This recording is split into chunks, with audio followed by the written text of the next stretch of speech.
I have the same dream around the end of July every year.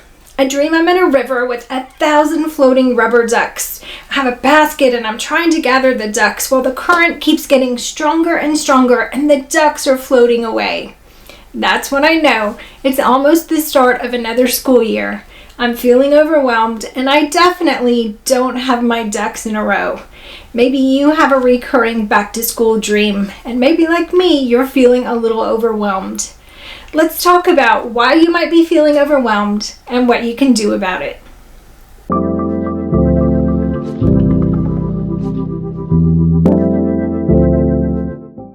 If we don't know each other yet, I'm Julie Hassan, a professor, researcher, and resilience trainer. I'm often out in schools working with teachers, and I know teachers can easily become overwhelmed, especially at the start of a new school year. If you are feeling overwhelmed, it's helpful to identify the reasons for your overwhelm because when you understand the reason, you can choose a strategy to lessen that overwhelm. We're going to talk about 5 reasons why you might be feeling overwhelmed and what you can do about it. The first reason you might be feeling overwhelmed is you have too many tasks or responsibilities. When you've got so many open tabs in your brain, when you've got a growing to-do list and you're constantly flipping from one thing to the next thing and adding to that list, you can easily get depleted. The best thing to do is take all of that in your brain and capture it in a document. I love a spiral notebook and a great Flair pen, and I can just brain dump that list onto the pages. You might prefer to put it into a document on your laptop or capture it in your device, but get it out of your head and put it somewhere else. Once you've got that list, it's time to categorize. Go through the list and label with an M anything that is a must do.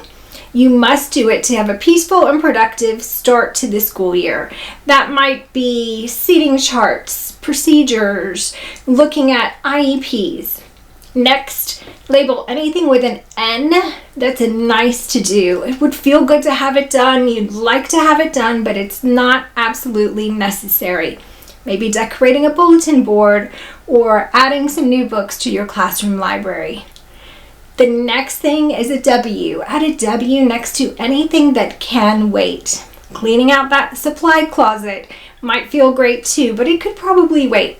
Not a must do, maybe not even a nice to do. Take all of those can waits and go ahead and put them on another list. Then you're left with all your must do's and your nice to do's. Once you've got those, look for anything that's a big task that you might want to chunk into smaller tasks. Then estimate how much time each of those tasks left on your list will take. Now, I have learned that everything takes longer than I think it will, so I tend to be a little generous with my estimations. Go ahead and put those estimated times on your list, and then you can start plugging them into your calendar or schedule. Make sure you put those must-dos in first, then fill in with the nice-to-dos. Now, I like to take everything that's 10 minutes or less, put it on a sticky note, stick those stickies on a tabletop or on a wall so that if I've got 10 minutes between meetings or a chatty colleague, a parent helper, a former student, family member, or friend stops by while they're visiting, they can grab a task and do it while they chat. Be sure to celebrate every time you cross something off that list. Celebrating the small wins will give you some momentum, keep you going, and lessen that sense of overwhelm. The second reason you might be feeling overwhelmed is a lack of control. When you feel like you don't have any control or influence over what's happening, it creates a sense of uncertainty and you start to worry that things may not turn out the way you want them to. When that happens, you've got to pay attention to what you're paying attention to and direct your focus right in what I call the sweet spot. The sweet spot is the intersection between what really matters and what you can influence. And when you focus right there, you feel a little more empowered. You can even take that same notebook, take a new document, and write down all of the things you can influence and can control. Make sure those are things that really matter to you and try to direct your focus there. In that same way, be really mindful of your thoughts. that, because you may not be able to control all of the things that are happening, but you can always control your mindset and the way you're responding to those challenges. One thing is certain at the beginning of the school year: change. Schedules are going to change, class rosters are going to change, many things are going to change, and change can feel like a threat. It threatens the plans that we're making. It threatens our sense of predictability and peace. Change is not usually good or bad. Change is probably a little bit of both. Change is often wanted and unwanted. And we can think about change as something that's inevitable, and we can work on being really flexible in the face of change. And as you're being mindful of how you're thinking about change, be mindful of your thoughts in general. And let's Marie Kondo those thoughts. Let's give each thought a little test and see which we're going to keep and which we're going to discard. Take your notebook or your document again and just dump all of the recurring thoughts that you find going through your head and ask yourself, is this thought helpful? Is it true? If it is, keep it. If it's not, cross it off and discard it. I like to play a little mind trick, and any thought that is not helpful and true, I just picture it in a balloon floating away. Get rid of those unhelpful, untrue thoughts. Focus on empowering thoughts. You can always choose a new thought, a thought that helps you navigate this stressful time, a thought that helps you navigate the change. The third reason you might be feeling overwhelmed is information overload. So much information comes at us at the beginning of the school year. Emails, memos, meeting notes. It's hard to keep up with all that information. When you feel overwhelmed by all of the information, it's time to limit non-essential information. This is the time to limit social media, limit news watching, limit anything that you consume that brings more information into your world that you just don't need right now. Then go ahead and go through those emails, those meeting notes, those memos. Get rid of the spam, get rid of anything that's non-essential, just discard it. When you have the essential things left, put them in two categories. One, the things you need now or very soon, and the things you might need later. Once you have them in those two main folders, you can put them into further categories. Just getting rid of unnecessary information and organizing the information you need can lessen that sense of overwhelm. The fourth reason you may be feeling overwhelmed is unrealistic expectations.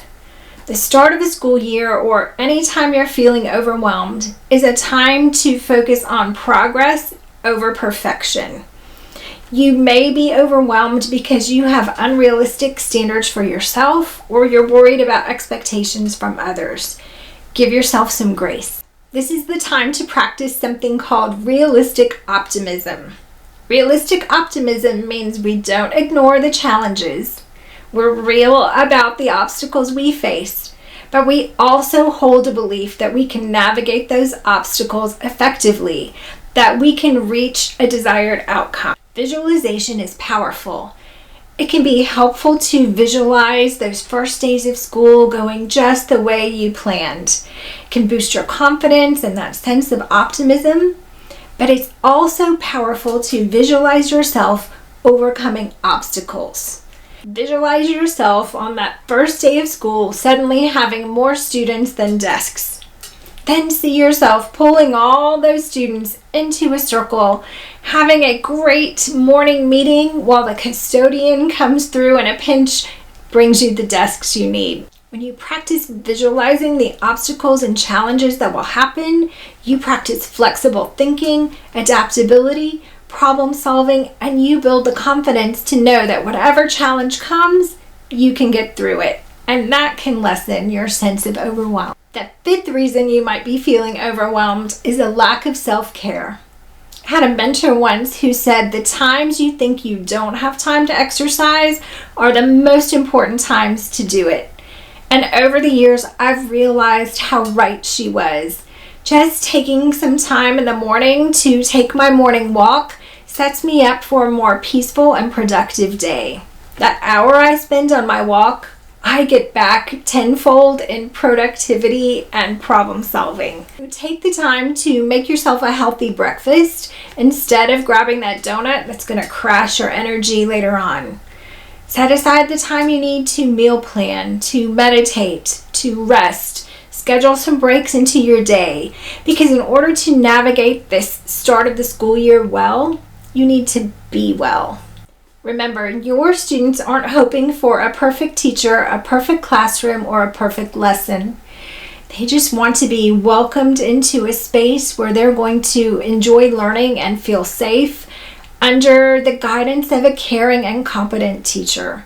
So give yourself some grace. In the Teacher Recharge Project, we've got a quick guide to overcoming overwhelm. I'll link it in the show notes. You can grab it, tuck it in your notebook, put it on your desk, stash it in a place where when you feel the stress levels start to increase, you can identify the reasons and you can practice some of those helpful strategies. I'm wishing you a wonderful start to the school year. I'm wishing you a year where you can stay longer, grow stronger, and keep making ripples.